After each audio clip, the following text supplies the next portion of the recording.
En este lunes de la 13ª semana del tiempo ordinario, la Iglesia nos invita a meditar en el texto de Mateo 8, 18 al 22.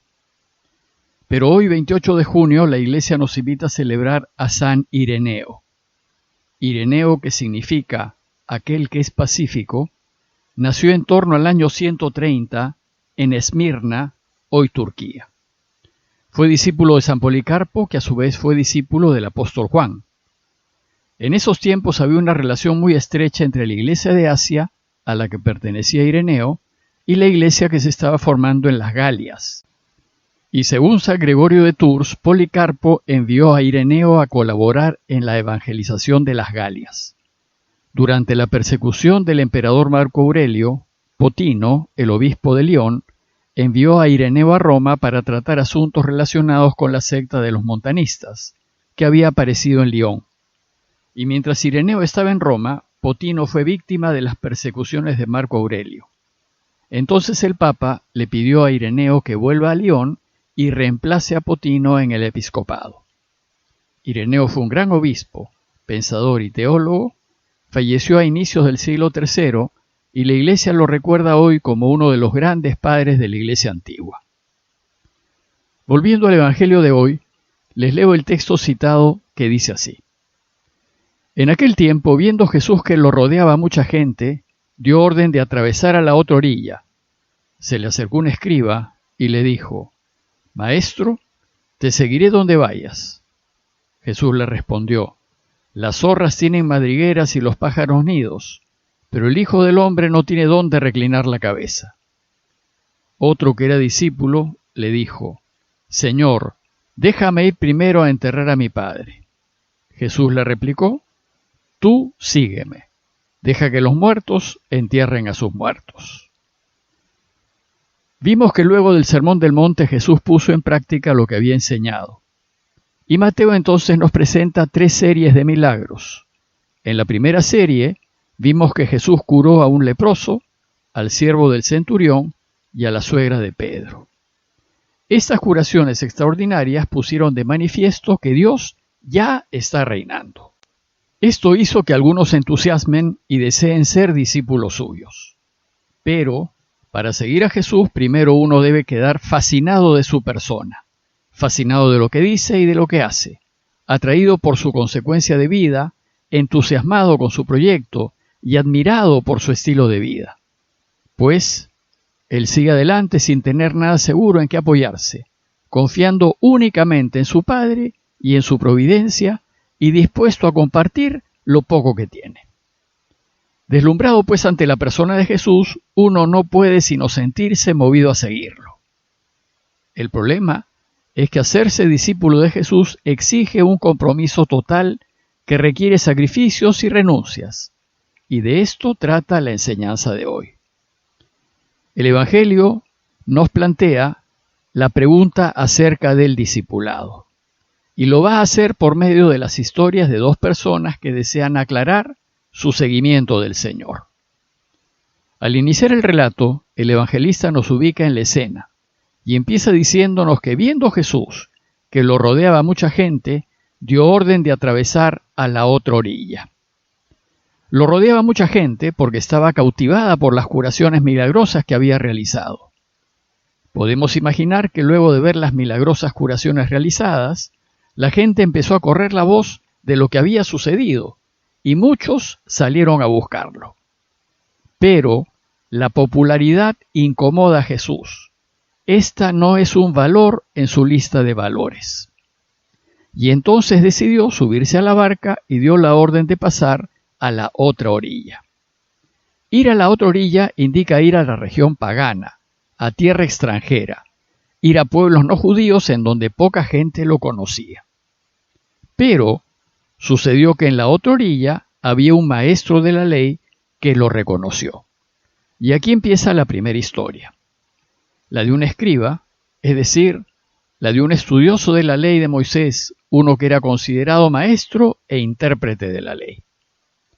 Este hombre se dirige a Jesús y primeramente lo llama maestro. Lo reconoce como uno que conoce la ley mucho mejor que él y decide ponerse a sus pies, ofreciéndose a ser su discípulo.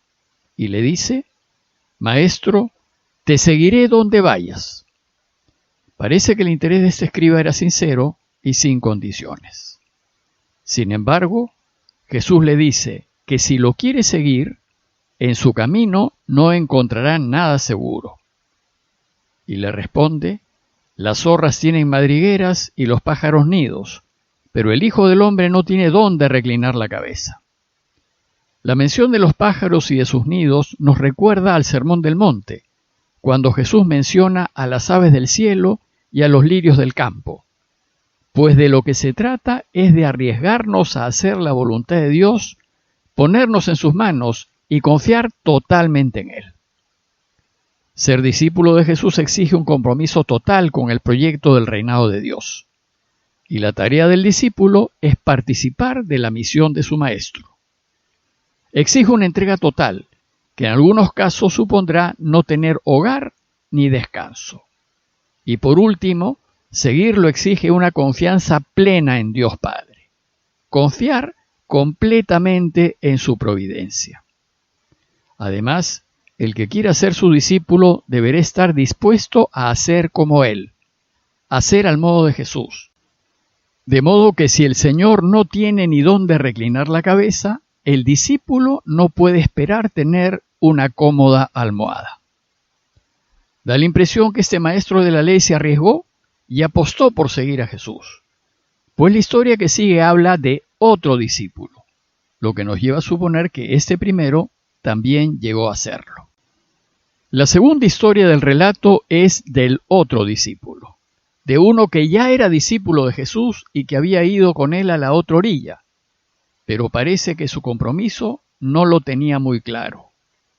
Este puede ser el caso de algunos de nosotros que decimos que seguimos a Jesús, pero en realidad lo seguimos a medias o no como Él quisiera. Dice el texto que este otro discípulo le dijo: Señor, déjame ir primero a enterrar a mi padre. Lo que el discípulo le pide es permiso para dejarlo momentáneamente y ocuparse de sus obligaciones familiares, y después volver a él para dedicarse íntegramente a la proclamación del reinado de Dios.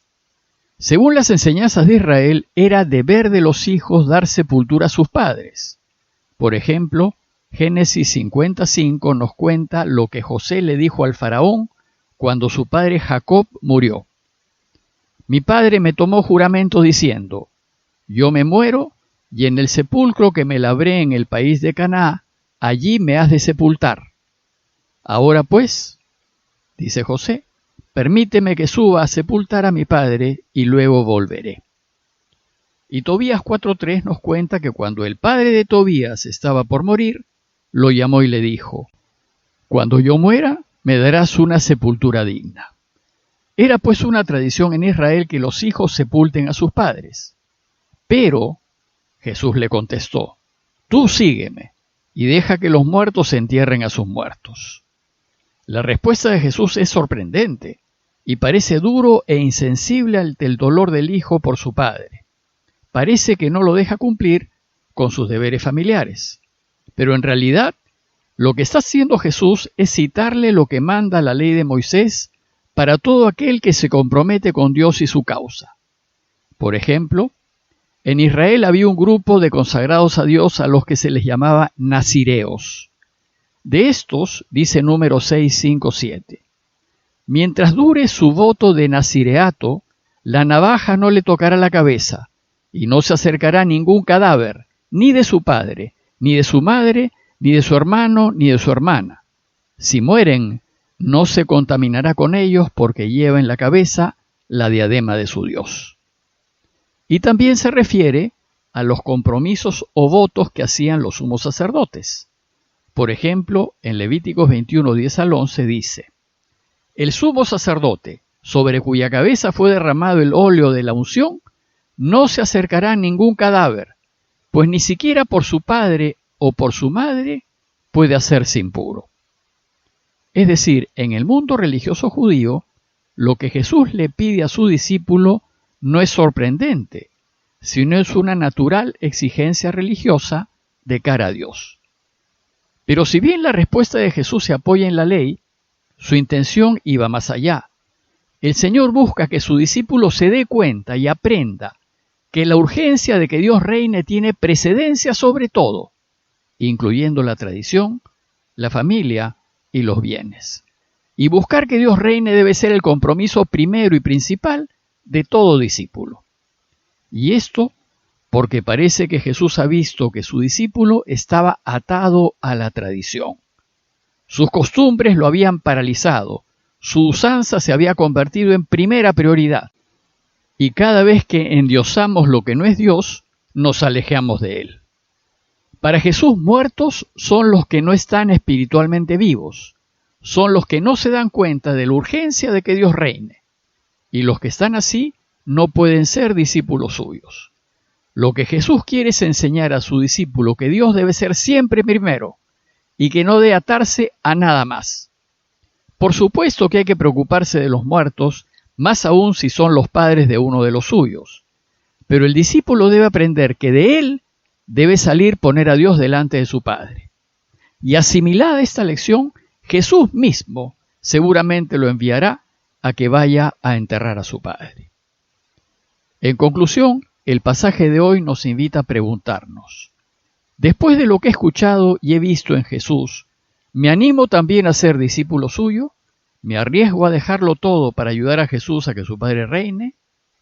Esta es una dura condición para quienes tienen otras prioridades distintas a Dios.